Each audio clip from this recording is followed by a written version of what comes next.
Alrighty, welcome back, everyone. We just talked about a big time matchup in the Big 12 this upcoming weekend. Oklahoma State and Kansas State might just need that win if they want to stay in that conversation, and I think Kansas State's going to get it. But we'll see what happens. Definitely a very interesting game this upcoming weekend.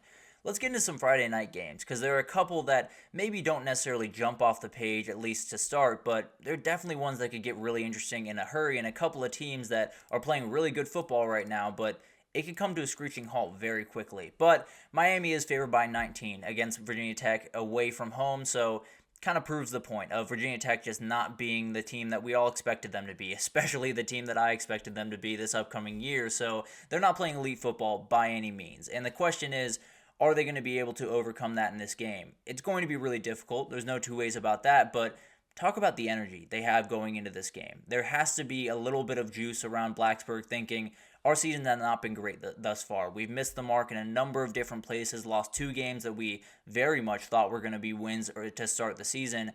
Everything can change on Saturday. Everything can change in a second if you're able to get this win, because you turn from a team that everyone had kind of thrown on the scrap pile and had kind of forgotten about in the ACC race to one that might just have something to say. I know that sounds crazy, but they have no in-conference losses right now. So you get that big-time win against Miami, you might just be off running to something really special over there. And then for Miami, winning this one would be huge. I understand this Virginia Tech team has not played elite football thus far, but they're about to go on the road. They're about to play a really good conference. They're about to play a conference opponent. I won't say really good. They're about to play a conference opponent, and they got to execute. They got to show again for the second week that they can handle all of this. They can handle all the craziness around their team. They can handle going on the road against a team that very much wants to beat them. If you want to call this Virginia Tech Super Bowl, you're more than welcome to, but it's one of those games that you now have a target on your back. How do you handle that going on the rest of the season is probably going to be the thing that really decides if this team is a playoff caliber team or a title caliber team, and that's probably the distinction that you're looking for going forward for Miami.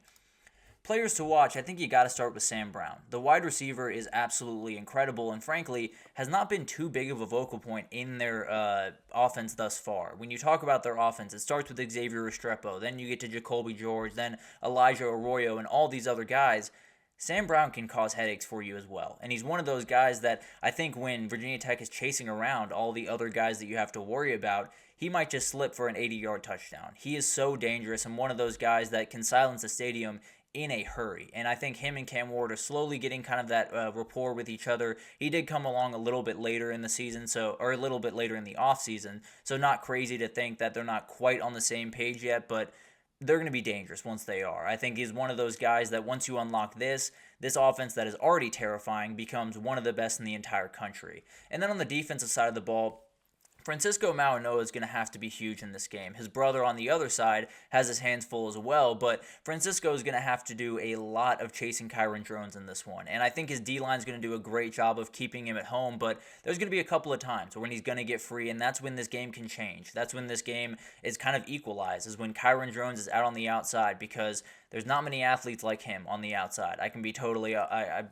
just telling you the truth about that one. I think it's going to be really interesting to see how Miami defends him and if this D-line can make it totally irrelevant, his running ability. Maybe they can, but if they can't, then Francisco Mauigoa is going to have to make a ton of plays, and then you're also going to have to make plays on this next guy, Baishal Tootin. This is a very important player in this game because if Virginia Tech's going to win this one, they got to run the ball. I think everyone understands that, and that's something that is no secret to anyone involved. Everyone knows that the best way to beat Miami, especially for some of these type of teams, is just to keep their offense off the field. Do your best to make sure that their offense does not get the ball back every single second of the game, and then you might have a shot. Not necessarily saying it's the end-all be-all by any means, but definitely will give you a better shot to handle whatever Miami is this year, which is downright terrifying. And then you got Antoine Powell Ryland. He's a very interesting player on the D-line from Virginia Tech. And I think when you look at this Miami team, they will run you. They will run all over you, and that will be that will be the end of the game. If you let them run the ball, they're not going to be able to be stopped, just plain and simple. If you let Damian Martinez and Mark Fletcher Jr. get downhill very quickly, it's going to be a long night, and Virginia Tech has to be able to be really solid up front. So Powell Ryland, as well as someone like Anais Peebles, is going to be huge in this game to possibly just keep Miami just a little bit at bay, at least in the run game.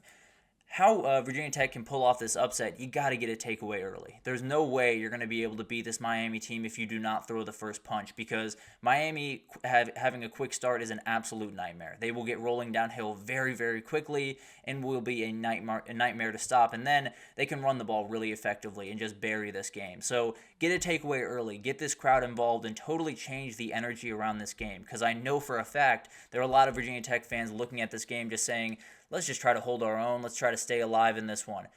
If you can get a takeaway early, all of the fans' momentum will flip in a second. And then run the ball.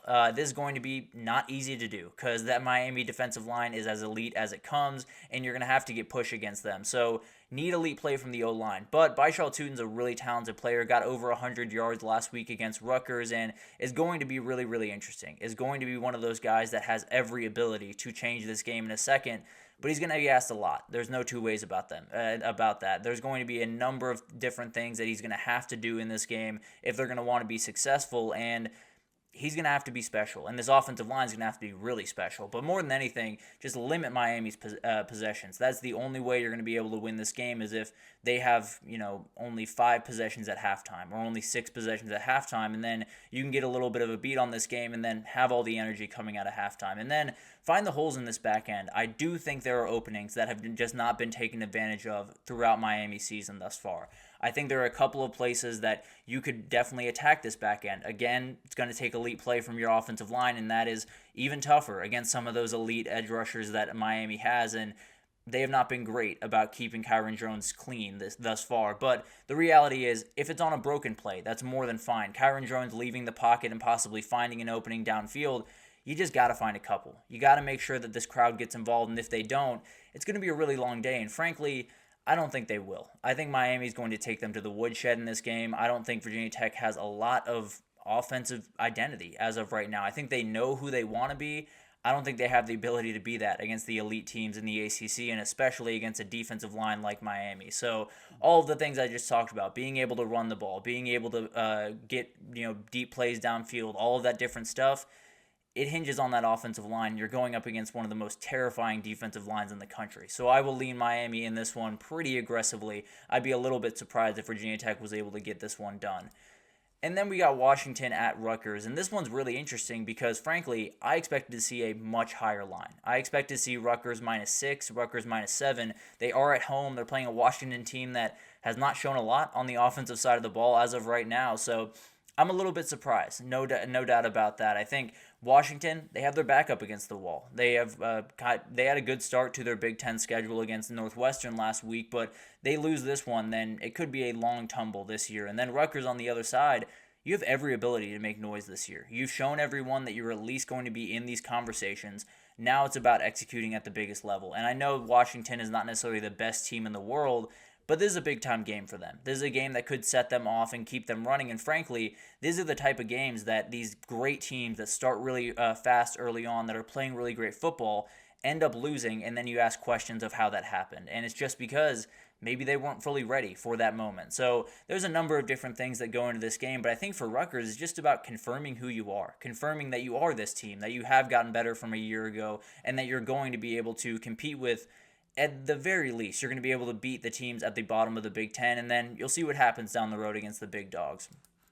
In terms of players to watch, Samuel Brown, the fifth, was incredible last week against Virginia Tech. Was their leading rusher, actually not their leading rusher, but had multiple touchdowns in that game and was a huge player for them. And I think when you talk about this Rutgers team, it's all about Kyle Monangai, and it very much should be. He's a really, really dangerous player, but I think when you face a team like this, a team like Washington that frankly does have some dudes up front that can really play well against the run, you're going to have to throw guys at him. You're going to have to throw a couple of different guys at him, and Rutgers has plenty of those guys. So I'm excited to see what Sam Brown can do this week. They could just develop into one of the best running back duos in the country. And then you got Shaquan Loyal. He's on the back end of that defense as a DB, and I think this is a player that's just really, really dangerous. I think he can do so many things on that back end of that defense. And then you look at this Washington offense, they're going to have to be able to push the ball downfield. They're going to have to be able to get something going, and Jed Fish is going to try to do that at certain moments in this game. That's when you get a big-time takeaway. That's when you kind of bury this team and take all of the momentum out of their hands. They're going to try to run the ball. Don't get me wrong. That's likely where Washington's going to start this game. but there's going to be openings. Sometime in this game, there's going to be a chance for Shaquan Loyal or anyone else on that team to make a big time play on that back end, and I think they might just be able to do it. But I do think Loyal might be the guy to watch to make that happen. And then you got Jonah Coleman on the other side. This is a very important player in this game because Rutgers is going to try to run the ball. I would suggest that Washington follows suit because the way this game is going to work out in their favor is just slow it down, keep as few possessions as possible, and then let a couple of plays make the entire difference in this game. So we'll see what happens there. I think Jonah Coleman's more than capable of making that happen, but you got to make sure you give him some running lanes and then make sure you can handle this Rutgers run defense. And then you got Alfonso Tuputala, a very talented linebacker for Washington. He's going to be next to Carson Bruner, and we'll talk about them here in a second, but they got to be able to stop this run. If they can stop those two running backs, if they can keep them under wraps, then they have a really good shot to win this game. That is what Rutgers wants to do, and Athan Kaliak-Manis hasn't necessarily had his feet put to the fire quite yet. So these linebackers are going to be huge in this game, and that brings me to my how they can pull this upset, how they can get this done, and the biggest one is throw the first punch. You're in another person's building. They are going to be a little bit worried about this game. Not necessarily to say that Rutgers shouldn't be favored, they shouldn't be a team that you very much like in this game. It's just to say they very much are going to be one that is walking in just a little uneasy on Saturday, and you can make them very uneasy in a hurry if you can score on that first drive. It has not been easy for them. In their first 4 games, they have 0 first drive touchdowns. In their last 3 games, they've had 9 plays for 5 yards on their first drives. They have to do better than that. They have to be able to stay in front of the sticks. They have to be able to get out to a lead and then force Rutgers' hand a little bit, which is make Athan Kaliak-Manis beat you. This run game will beat you. There's no two ways about that. There's no debating that. There's no questions about that. They will beat you if you give them the opportunity. Athan Kaliak-Manis hasn't necessarily been tested to the same degree. He's not in a position where you can say confidently that regardless of what happens on Saturday, he's going to be able to handle it and we'll get through it no problem. He might just make a couple of mistakes. Now, Rutgers has been really good at running the ball. They've run for over 150 yards every single game, and last week was their low at, I believe, 158. So they're capable of running the ball absolutely. But if you're Washington, stack that box, make sure you stop that run early on, and then maybe you'll get a couple of mistakes from Athan Kaliak-Manis that just hasn't necessarily had that big-time test yet this season. And then get elite linebacker play. We just talked about it, and Carson Bruner is going to be leading the way in this one. He's going to have to play elite football on Saturday because there's a team in Rutgers that is going to slow the game down. They're going to play really clean football. They're going to do all the things that you need checked off in the Big Ten.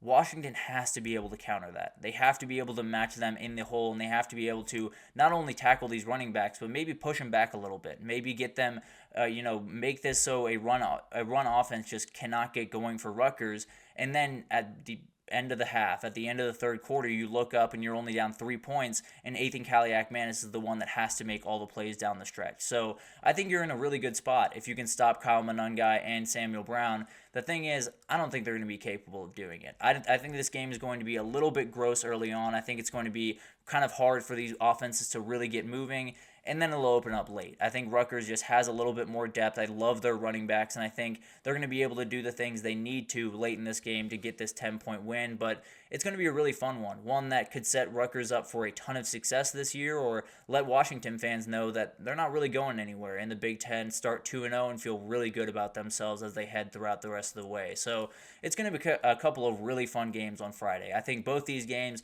obviously you're leaning one direction pretty aggressively over the other. I feel pretty confident about Rutgers and Miami getting these wins. The thing is, it could change in a hurry. They're going on the Miami's going on the road to play that game. If that crowd gets involved, things change very, very quickly. And then for Washington, if you stop that Rutgers running attack, there's not much else they got to throw at you. So it's going to be really interesting to watch those games. Could change up those conference races quite a bit. But let's take our third break here. And when we come back, we're going to get into the top 10 teams. Who are they playing? What do we need to see from them this week? Because there are a couple that are facing their first test of the season. So we'll break it down right after this. So stick with us.